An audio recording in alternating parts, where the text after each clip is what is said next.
Hi, welcome to the RCM Handbook's Guide to the RCM Logic Tree. We will explain how to construct a decision logic tree that optimizes maintenance while complying with the RCM process described in the SAE standard. To answer the 7 questions of RCM, we use 2 systematic processes. Questions 1 through 4 are answered via the FMEA process. For questions 5 through 7, we turn to the decision logic tree. For each failure mode identified in the FMEA, we need to ask, what is the consequence of the failure? Can a proactive task prevent, eliminate, or reduce the consequences of each failure mode?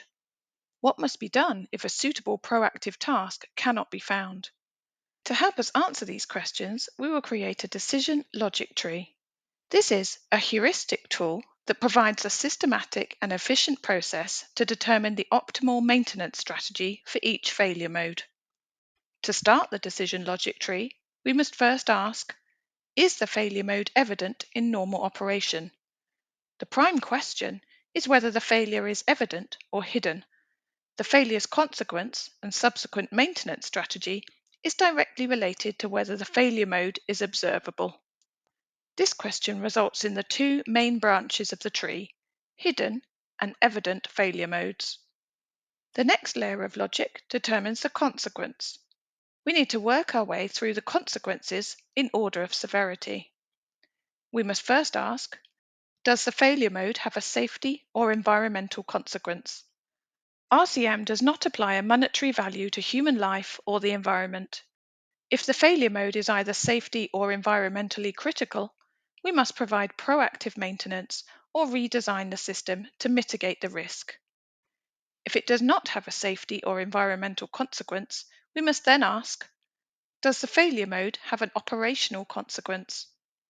If it does, we must take into account the cost or impact of downtime when deciding if the maintenance strategy is worth doing. If there is no operational consequence, we have a non-operational failure mode, where only the direct cost of maintenance is considered. We now know if the failure is hidden and its consequence, so we can start to work our way through the possible maintenance strategies.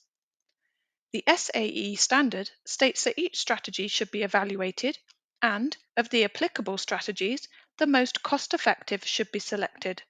In practice, this approach is highly inefficient. Instead, a heuristic approach is used.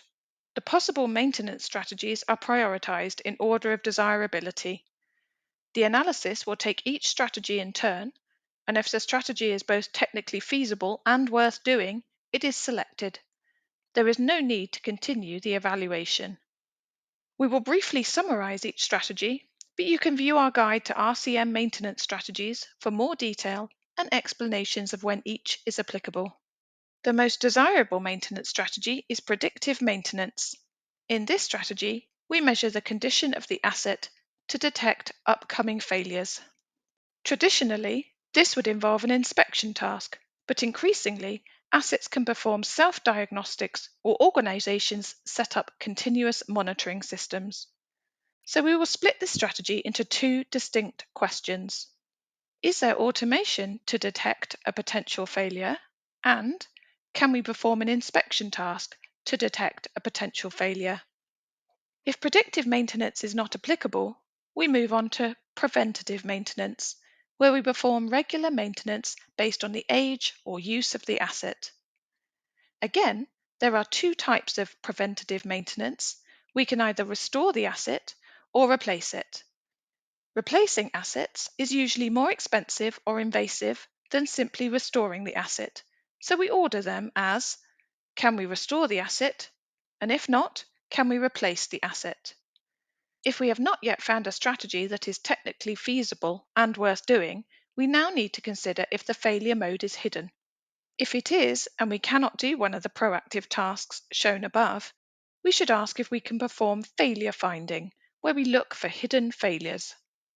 Alternatively, if it is evident, we should consider performing a combination of the proactive tasks mentioned above.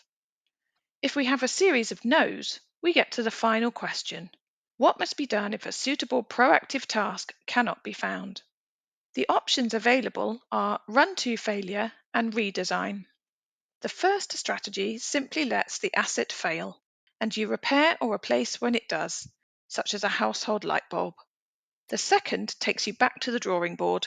How can we design out this failure mode, or at least provide an opportunity to perform a maintenance strategy from the list above? If the failure mode is safety or environmentally critical, you cannot let the asset run to failure. You must redesign the system. For each question, you should define clear decision criteria. For example, what are the quantifiable limits for a safety consequence? Or what calculations should be used to determine worth doing? For further information, visit rcm-handbook.com.